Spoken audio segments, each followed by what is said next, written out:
Hello everyone, my name is Eric. You're welcome to another episode.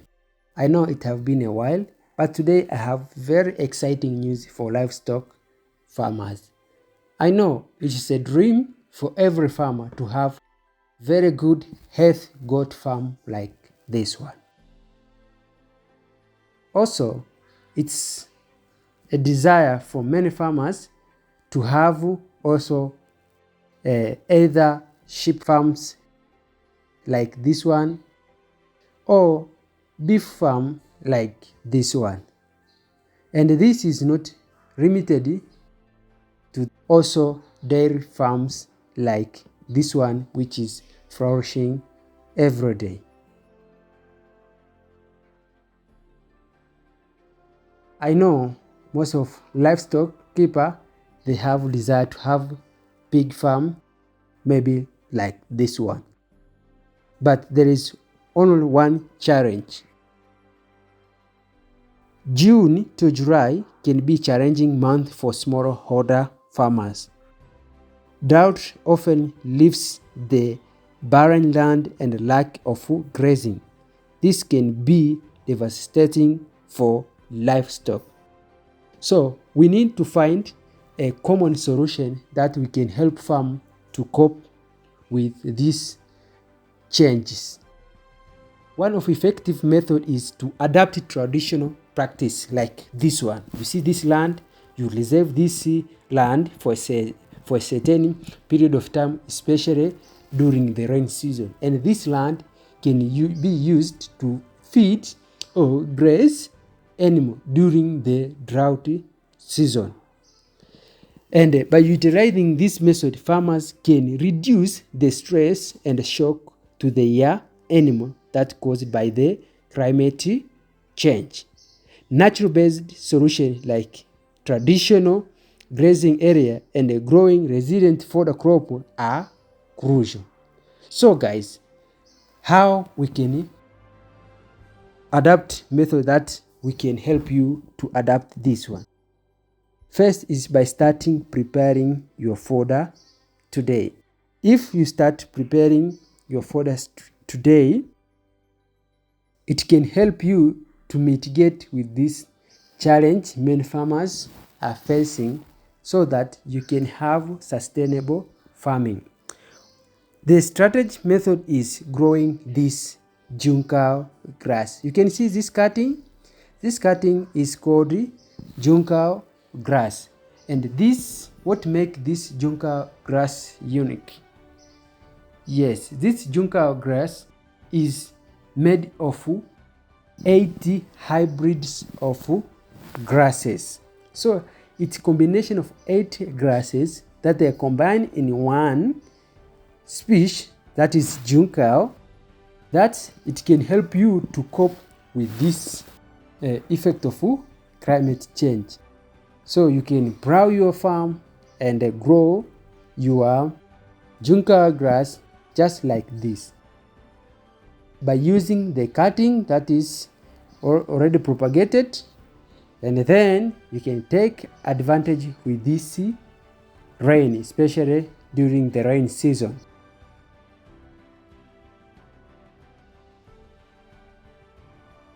What makes this juncal grass unique?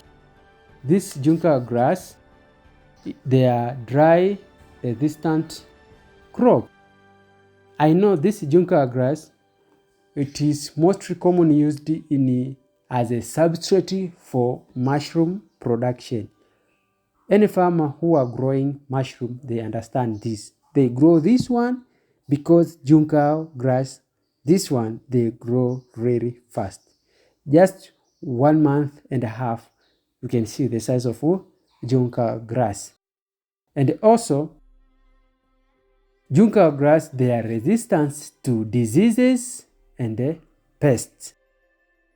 Juncal grass also, it grows very fast.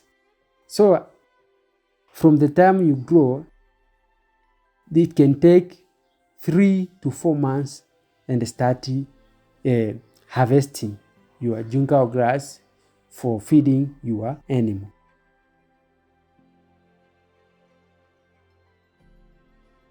1 acre of junca grass. If you have 1 acre of junca grass, you can feed 20 cows per year. Or if you are doing zero grazing, so you can see. Or if you have sheep or goat farm, you can feed 200 sheep per year.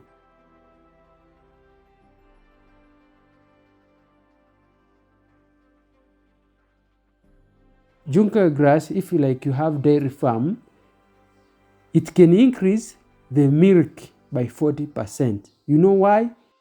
This junca grass, it's very nutritious grass. It have 18.60% of the protein, which is rare to find to the other grasses, and it can give you very high yield. So if you have a dairy farm, it can increase the milk production by like 40% in a year. And also if you have like a beef farm, by 12 months, it can increase 500 kilograms. For goat and sheep, it can add 60 kg per year if you are feeding through this junca grass. So guys, you can see why these junca grass are very, very unique. If you plant this, it is easy to manage. You can see it can thrive even when there is a presence of other weed, because it can grow, become like a shrub, and hinder other weeds to flourish. So, and as I said, it is resistant to drought, and also it is resistant to disease and pest. That's why I encourage farmers to choose junca grass. So guys, you are not going to be limited to only one option. Some farmers who they cannot grow junca grass, you can also use this, I call it natural based solution.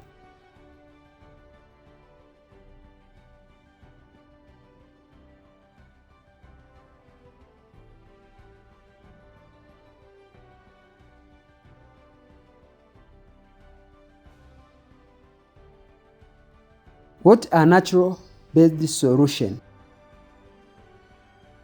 Keep natural grass, so you can remove all shrubs like this farm you are seeing. After removing all shrub and not feeding your animal during the rainy season.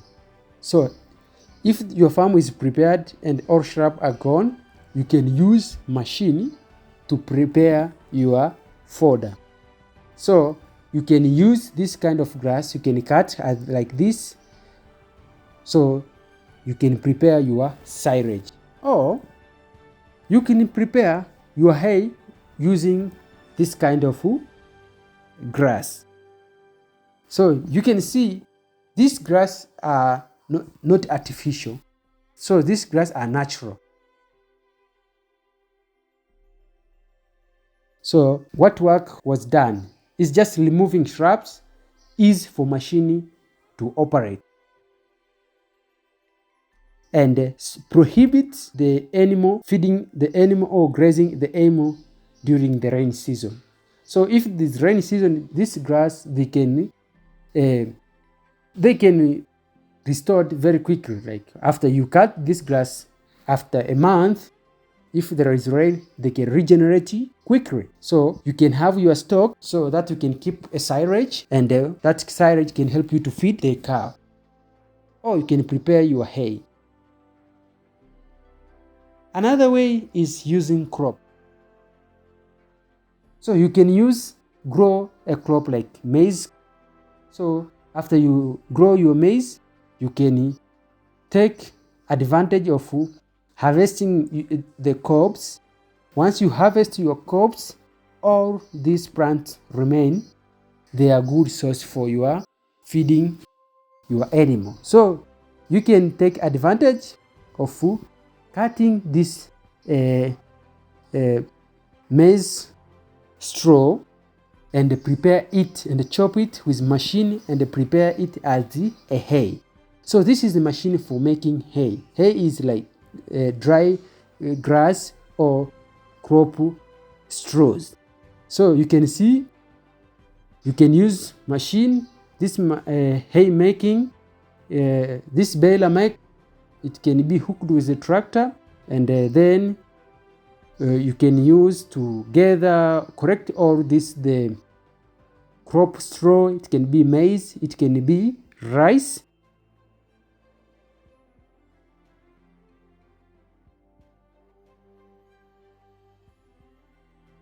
So, and this hay is a very good business which are used especially during the drought season.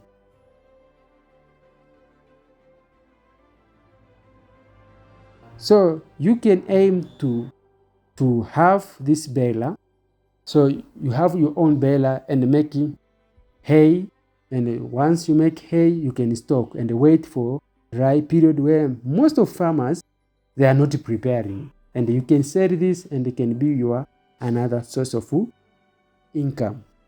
Or you can use those traditional way method like the one you saw growing the natural grass, and you can make it like a lunch so you can sell for other farmers. You can see this is the rice straw.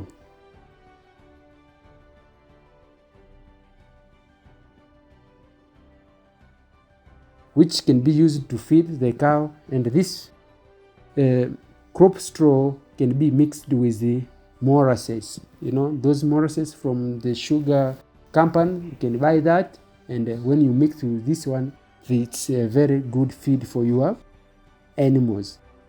So by doing this, we can help to mitigate or to cope with the challenge of dry spell that is threatening our feed availability.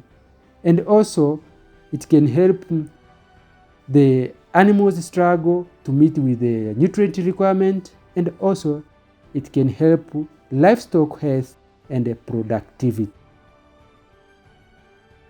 So guys, having said this, I'm urging all farmers to take advantage of rainy season and prepare enough fodder to feed their animal during the dry period.